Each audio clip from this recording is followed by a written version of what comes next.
Do you feel like the world is just too big or too noisy for you to be heard? Maybe you struggle with something where you need to be heard, like job hunting or something like that. I know that when I was about 16 years old, I did too. And when I was about 16, I played a whole lot of Hearthstone, which is a collectible card game that's made by Blizzard. And I would play hours and hours and hours of this game. And I remember one day my mom said to me, if people would just put the same kind of commitment that they put into video games into their life, they would be enormously successful. And that really sort of stuck with me, and I thought about that a lot in the years going forward. So in the years going forward, I continued to like struggle with job hunting and everything, and I went off to college and I grew up in theater. And so I loved theater. And as I was going through college, I was studying to be a theatrical director. And what I was finding was as I was doing that, I was starting to actually hate theater. And I was like, this cannot be right. There's no way that, I've loved theater my entire life and somehow like college is ruining this for me. Clearly, like this is not the right path for me. So I wrote my parents and I said, Mom, I thought a lot about what you said in terms of if people would put the same kind of commitment into video games into their lives, that they would be enormously successful. And I think that what allows people to do that is that in video games, all of the stakes are removed. You know that you can try whatever you want, and no matter what, like the worst case scenario that happens is you like lose a game or you get like a game over screen. But that you can always just like, queue up again. And so what I talked to my parents about is I said, if I am going to approach life in that way, I need permission to fail. And fortunately, my parents understood and were amenable to that.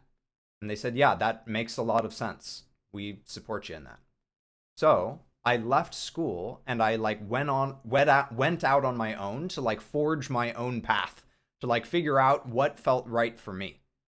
And in doing that, in sort of like giving myself permission to fail, I now work a job that I absolutely love. I make good money, and I'm very overall happy with my life. And I think that this is a really, really important lesson that I was fortunate enough to learn pretty early on in my life, which is that if you can remove the stakes and embrace failure, there is no limit to the things that you can do. And I know that this is sort of a trite concept, but my hope is that illustrating it in this story, in this fashion, may help something to click for some people. It may not be what you expect. When you take this alternate path and sort of like allow yourself to fail and remove the stakes, you might have a certain idea in your mind of what that is going to look like. But I know that for me, it looked completely different than what I was expecting. So I started out, when I first left college, I just like took a job at Target and worked there for a little while, and then eventually ended up moving all the way to Kentucky from California. And that was a wild adventure in itself.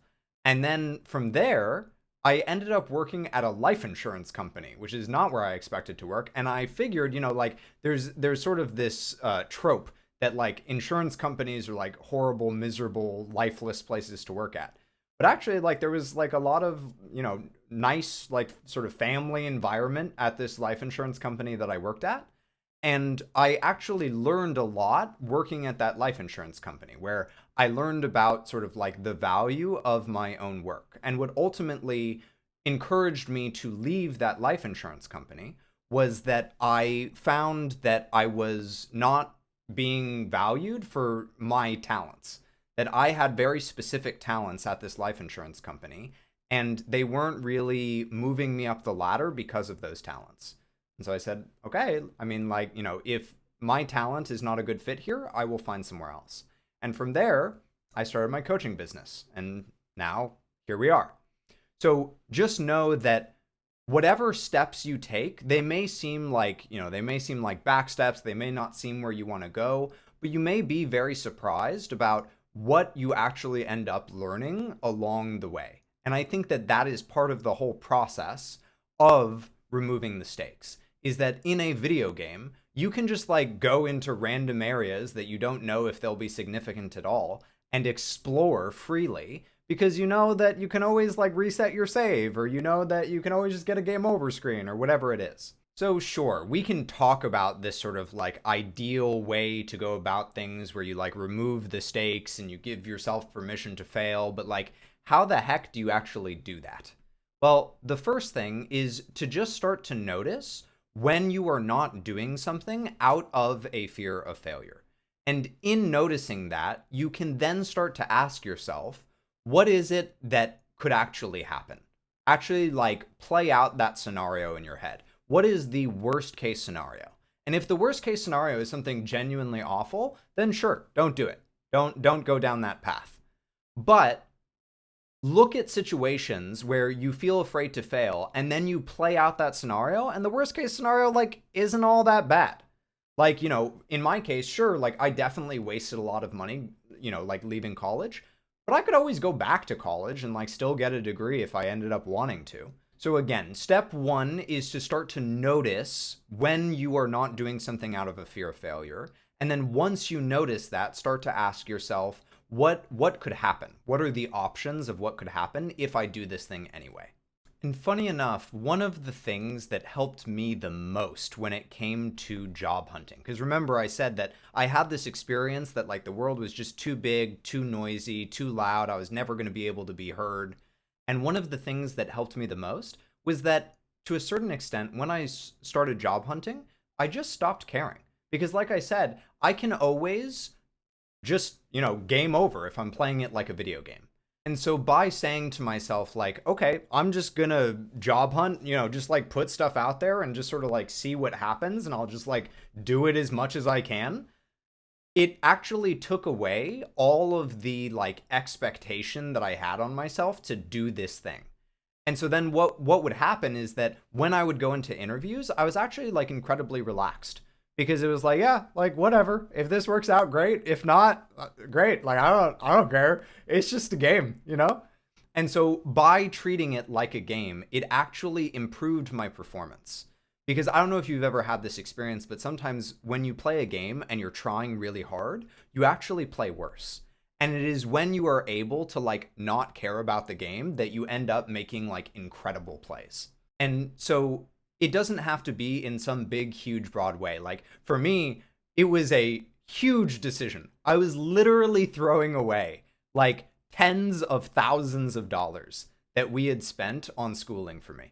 Like I was one year, I think, away from graduating. And so it was a huge decision. You don't have to make a huge decision like that. It can be a much smaller decision.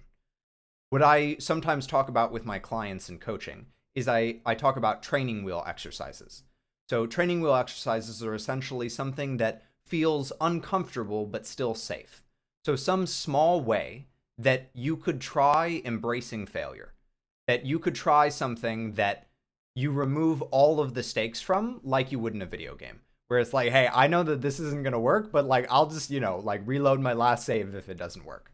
But ultimately, one of the things that I really focus on in my coaching practice is that a lot of people view the coach-client relationship as sort of like mentor-mentee, and I don't really see it that way. I see it as a collaborative relationship where we are working together to solve a problem.